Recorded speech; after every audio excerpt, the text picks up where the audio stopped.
South ఇండియాలోనే అతి తక్కువ ధరలకి రత్నాలనందించే ఏకైక సంస్థ 6JVR. ఎన్నికలు సమీపిస్తున్న వేళ ఏపీ రాజకీయాల్లో కీలక మార్పులు చోటు చేసుకుంటున్నాయి. అమరావతి వేదికగా టీడీపీ, జనసేన ఇరు పార్టీల అధినేతలు చంద్రబాబు, పవన్ కళ్యాణ్ భేటీ అయ్యారు. ఈ భేటీలో ప్రధానంగా సీట్ల సర్దుబాటుపై చర్చించారు. అలాగే ఉమ్మడి బహిరంగ సభ ఏర్పాటు చేసి ఇరు పార్టీల అభ్యర్థులను అధికారికంగా ప్రకటించాలని ప్లాన్ చేసినట్టు తెలుస్తోంది.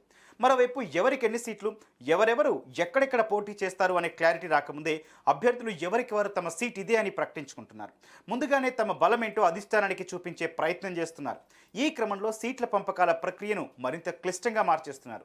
దీంతో ఈ భేటీ అనంతరం అందరి భవిష్యత్తును తేల్చేలా ఇరు పార్టీల అధినేతలు నిర్ణయం తీసుకుని ప్రకటించే ఛాన్స్ కనిపిస్తోంది.